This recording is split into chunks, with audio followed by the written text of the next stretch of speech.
Nous avons le plaisir d'accueillir Jean-Frédéric Poisson, président du parti Via la Voix du Peuple. Merci Thibault, merci chère Marion, chère Laurence, de cette initiative partagée. Mesdames et messieurs, chers amis, un grand journaliste du début du XXe siècle avait l'habitude de dire « La majorité des gens parlent pendant leur sommeil. C'est le privilège des conférenciers de pouvoir parler pendant le sommeil des autres. » J'espère ne pas devoir vérifier la véracité de cet adage dans les minutes qui viennent. Pour ça qu'on vous a donné du café, j'espère que vous en avez bien profité. Mais à la vérité, il n'y a pas vraiment de quoi s'endormir depuis le début de ce moment que nous avons partagé. Et merci beaucoup à tous les intervenants précédents pour leurs propos. Pourquoi le sujet que nous traitons aujourd'hui est-il actuel? De quelle rupture s'agit-il lorsqu'on évoque la question de l'euthanasie? En quoi est-ce que ce projet est emblématique de la domination de l'argent sur le reste de la civilisation? Et pourquoi les soins palliatifs sont la seule alternative possible à l'euthanasie? Ces 4 questions ont constitué le corps de mon intervention et je vais y répondre brièvement avant une brève conclusion. D'abord, c'est un combat qui est actuel, ça a été rappelé par Laurence tout à l'heure, puisque l'actualité politique nous ramène en face de cette question essentielle. Mais ne nous trompons pas, c'est bien le même agenda qui se déroule depuis maintenant des décennies, qui veut que, de manière régulière, le Parlement français, mais d'autres parlements, se voient sollicités sur des tentatives de légaliser l'euthanasie. La dernière en date, ou l'avant-dernière en date plutôt, nous l'avons connue, Marion et moi, à l'initiative de l'inénarrable Jean-Louis Touraine, qui, de spécialiste des vessies, s'est proclamé spécialiste de la fin de vie. C'est un neurologue, hein, Jean-Louis Touraine. Ça répond à la question de notre ami philosophe tout à l'heure. Il doit être en train de parler à la presse. Et donc, M. Touraine avait, il y a maintenant 7 ou 8 ans, déposé un amendement à la loi Claes-Leonetti visant à légaliser l'euthanasie. Et ce soir-là, nous avions l'intégralité des députés du groupe des Républicains présents en séance, dont j'étais, avec le soutien de Marion, de Gilbert Collard et de Jacques Bompard,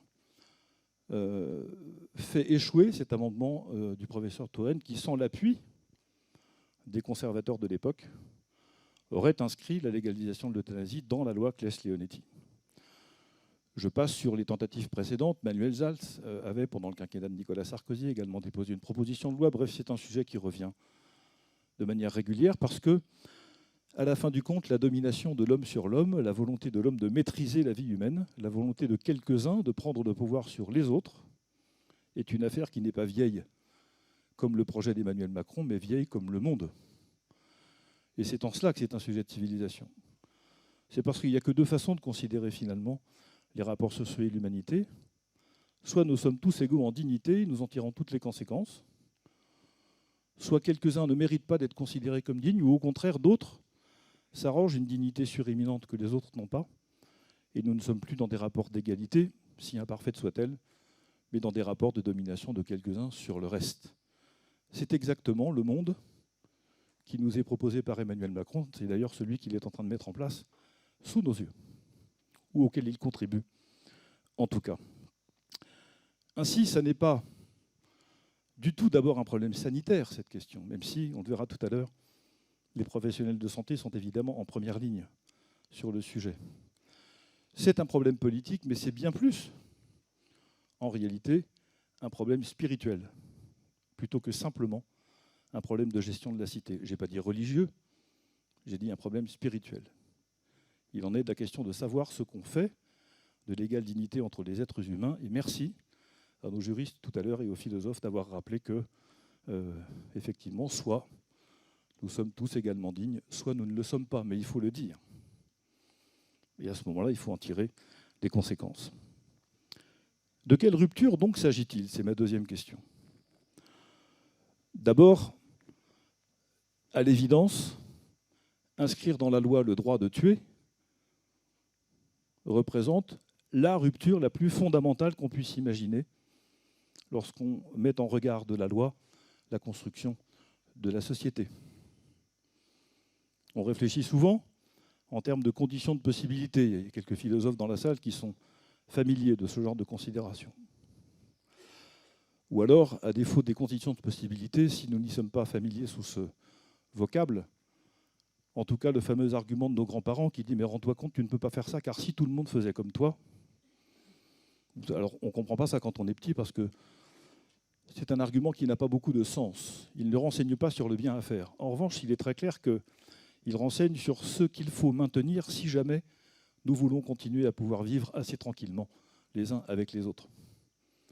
À partir du moment où le droit de tuer est inscrit dans la loi, je ne vois pas comment, au moins sur le plan symbolique, on peut continuer tranquillement de vivre les uns avec les autres. Car, dans un premier temps, ça a été très bien expliqué par nos amis belges et canadiens tout à l'heure, ce droit de tuer ne s'adresse que à des personnes atteintes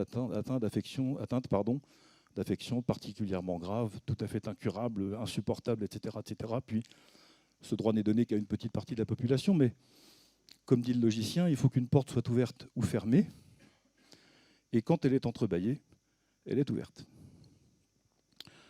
C'est une rupture aussi extrêmement brutale de passer, selon la belle expression de notre collègue Jean Leonetti, auteur de la loi de 2016 et de la loi de 2005 aussi, d'une loi qui est faite pour ceux qui vont mourir à une loi qui est faite pour ceux qui veulent mourir. Et vous comprenez bien que cette simple formulation suffit à dire que nous ne sommes évidemment pas dans les mêmes types de circonstances. Je ne détaille pas ce point parce que ça a été très bien rappelé tout à l'heure par les intervenants de la première table ronde. Ceux qui vont mourir nécessitent notre attention, notre accompagnement et le service que la médecine et la santé publique doivent leur apporter. Ceux qui veulent mourir ont besoin de beaucoup plus. Et en particulier, c'est la troisième rupture d'une insupportable torsion de tout ce qui constitue jusqu'ici nos textes fondamentaux, que ce soit les lois, je l'ai évoqué, ou les codes de déontologie des personnels soignants. Et je parle bien sûr du code de déontologie du personnel médical, mais d'un autre texte qu'on oublie souvent, qui est la charte du personnel infirmier, qui n'a pas la même valeur légale que le code de déontologie médicale, mais qui, de toute façon, malgré tout, s'impose comme la principale source d'inspiration pour les personnels soignants. Comment fait-on pour former les soignants le matin à la pratique de l'euthanasie active et l'après-midi à l'accompagnement en soins palliatifs? Comment fait-on pour, dans les mêmes services, organiser les choses de telle façon que dans une chambre on pratique l'euthanasie, dans la chambre d'à côté, l'accompagnement jusqu'à ce que la vie s'en aille? Comment fait-on pour écrire les textes, les modules de formation? De quelle conception de la vie et de la personne humaine parle-t-on dans ces différentes pratiques et comment les fait-on coexister, sinon de manière parfaitement schizophrène? Et j'ajoute que, en termes de politique publique de santé, c'est la même chose. Ça a été évoqué rapidement tout à l'heure.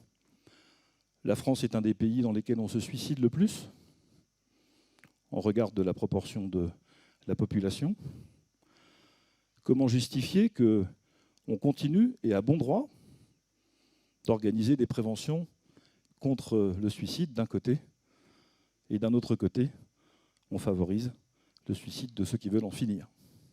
Où est la cohérence des politiques publiques que l'on peut mettre en œuvre ici? La quatrième rupture, violente celle-ci aussi, est pratique, au sens où on comprend bien que dans l'approche de l'euthanasie, il y a cette volonté d'en finir vite, d'une certaine manière le plus tôt possible, alors que la pratique des soins palliatifs, au contraire, prend son temps, ou du moins, elle ne prend pas son temps, elle laisse le temps de l'autre se dérouler comme il doit. Et évidemment, vous comprenez bien que rompre d'un côté, purement et simplement, et une fois pour toutes, et se donner la peine justement de ne pas rompre tant que quelque chose est à préserver ou à accompagner, nous ne sommes évidemment pas là non plus dans autre chose qu'une opposition de terme à terme absolument incompatible. La cinquième et dernière rupture que je vous signale, il y en aurait d'autres, mais le temps est compté. Elle consiste à considérer que nous considérons que la vie n'a pas de prix. La pratique de l'euthanasie considère que la vie a un coût. Et évidemment, on ne peut pas évacuer de notre réflexion cette pression constante qui pèse désormais sur tous les établissements de santé, et en particulier sur les hôpitaux, sur le fait que, évidemment, administrer un produit quel qu'il soit, ou une pratique quelle qu'elle soit, ou un protocole de fin de vie de manière brutale, coûte beaucoup moins cher que l'accompagnement jusqu'à la dernière minute de personnes qui méritent d'être accompagnées. Et dans le monde où nous sommes, où vous le voyez bien, on prend des décisions, y compris de santé publique très graves, pas que de santé publique d'ailleurs, sur la base de critères uniquement économiques ou financiers, très probablement, l'euthanasie a vocation à s'imposer comme la pratique privilégiée des établissements sanitaires au nom de l'équilibre économique. Ce qui me mène à ma troisième question. En quoi la pratique de l'euthanasie est-elle un signe de la domination de l'argent sur le monde? C'est une vieille affaire, là aussi, et une lutte de tous les instants dans la gestion de la cité. Mais, si vous me permettez cette coquetterie très actuelle, celle-ci, je vais concentrer mes efforts sur le premier quinquennat d'Emmanuel Macron et, par malheur pour nous, le début du second. Mais même un peu avant le premier quinquennat de M. Macron, dans la loi qui porte son nom, la loi de 2015, qui s'appelait « Modernisation de l'économie », il y a un article qui est passé inaperçu à l'époque. Il est passé derrière les bus Macron, les auto-écoles, le tarif des notaires ou des avocats, etc. C'est cet article par lequel la loi Macron a fait entrer des capitaux privés dans le tour de table de l'établissement français du sang. C'est-à-dire que pour la première fois dans l'histoire de notre pays, on a accrédité l'idée qu'il pouvait y avoir une vision capitaliste dans la délivrance des produits et parties du corps humain, ce qui jusqu'ici n'avait été le cas nulle part. Sous le quinquennat d'Emmanuel Macron, on fleurit, et nous avons avec Laurence et d'autres, nos mouvements, largement participé à ce combat. Au moment de la PMA sans père, on a bien compris qu'il y avait pour un certain nombre de laboratoires des enjeux économiques formidables de collecte et de vente de gamètes, et petit à petit on marchandise la vie humaine et on en fait un produit de commerce à peu près comme les autres. Je reviens sur cet épisode qui était spectaculaire aussi pendant le quinquennat de M. Hollande, celui des salles de shoot. Qu'est-ce que c'est qu'une salle de shoot sinon que l'organisation légale d'un trafic de drogue dans un lieu public? Eh bien, de la même façon, ne doutez pas qu'avec l'euthanasie, probablement une pression importante, et je la comprends, des personnels de santé fera en sorte qu'on ne pratique pas ça dans tous les établissements, dans tous les hôpitaux, dans tous les EHPAD. Mais que petit à petit, nous verrons, comme c'est le cas d'ailleurs en Suisse, en Belgique et ailleurs, des lieux dédiés, où effectivement vous viendrez, après avoir obtenu soit l'autorisation, soit le protocole, soit simplement manifester votre propre volonté, vous viendrez, entre guillemets, bénéficier de ce service, évidemment, contre rémunération ou à titre onéreux, parce que vous ne pouvez pas imaginer, ou alors là, ce serait une fin du monde supplémentaire, que tout ça soit remboursé par la sécurité sociale. D'un autre côté, comme le rappelait Laurence tout à l'heure, quand on en est à considérer que les décès survenus par suicide assisté relèvent de la mort naturelle, après tout, si c'est la mort naturelle, pourquoi la protection sociale ne s'en occuperait-elle pas? Il ne vous échappe pas que ce sont de sordides problèmes d'assurance-vie qui sont derrière tout ça. Vous avez bien compris quel est l'enjeu. Celui qui se suicide fait perdre de bénéfices des assurances-vie à ses bénéficiaires, alors que celui qui est mort de mort naturelle, ma foi, peut permettre à ses ayants droit de bénéficier à plein des contrats. Donc nous sommes dans le sordide, en définitive, dans l'argent. Et encore une fois, ça n'est qu'un instrument de la domination. C'est au fond, encore une fois, une très vieille affaire. Mon dernier point, c'est que face à tout cela, il n'y a qu'une possibilité. Ou plutôt une possibilité de posture de principe et puis une pratique à opposer. Je le disais tout à l'heure, il n'y a pas de tiers donné, comme disait le logicien, il n'y a pas de troisième solution. C'est soit l'euthanasie, soit non. Mais ça ne peut pas être non à tout. Ce que nous rappelle ces malades en fin de vie, ces cris qui sont prononcés pour faire en sorte que leur souffrance s'abrège, c'est que nous avons le devoir de soigner ces souffrances et le devoir de les soulager. Et malheureusement, j'espère que les praticiens que nous entendons dans la table ronde dans quelques instants pourront nous le confirmer, la culture du soulagement de la douleur dans la médecine occidentale est une affaire extrêmement récente. Elle ne s'est jamais imposée d'elle-même. Il a fallu que Camille de Lélis, au XVIe siècle de la Renaissance italienne, invente les soins infirmiers, écrive la première charte des soins infirmiers pour qu'on ait davantage d'attention à ceux qui, dans les hôpitaux de l'époque, étaient considérés comme des mourants. Dans la première moitié du XXe siècle en France, il y a eu une guerre de cancérologues entre Paris et Toulouse, les uns considérant que les malades atteints du cancer étaient voués à la mort, donc il ne fallait pas s'en occuper, les autres disant si, il faut quand même leur consacrer des efforts. Il y a des bagarres médiatiques, financières terribles. Il y a à peine un siècle dans notre pays, et dans le début des années 90, il y avait encore, dans les académies de médecine ou dans un certain nombre d'endroits, des colloques pour former les soignants au soulagement et à la prise en compte de la douleur, ce qui visiblement n'était pas suffisamment fait dans les études de médecine. C'est pour vous dire que nous venons de loin et que c'est un combat constant de se préoccuper, comme disait notre collègue et ami canadien tout à l'heure, de la fragilité et de considérer qu'elle nous oblige. Et donc, je ne détaille pas parce que, d'abord, c'est ce que vont évoquer ceux qui vont nous suivre à ce micro, mais il n'y a pas d'autre possibilité que de déployer la pratique des soins palliatifs partout où c'est possible. Refuser l'euthanasie, purement et simplement, sans aucune concession, c'est la seule position politique possible. Déployer les soins palliatifs et tout ce qui y est attaché, c'est-à-dire les budgets, les crédits, les lits, la formation des personnels, mais aussi l'aide des associations qui déploient aujourd'hui les soins palliatifs à domicile, ce qui est une révolution culturelle et sanitaire et qui mérite d'être accompagnée. Voilà les positions sur lesquelles notre formation politique est engagée, comme le sont ou ne vont pas tarder à l'être, enfin le mouvement conservateur, je le sais, et Reconquête, évidemment, Marion nous le confirmera tout à l'heure. Voilà quelle est la seule position politique possible.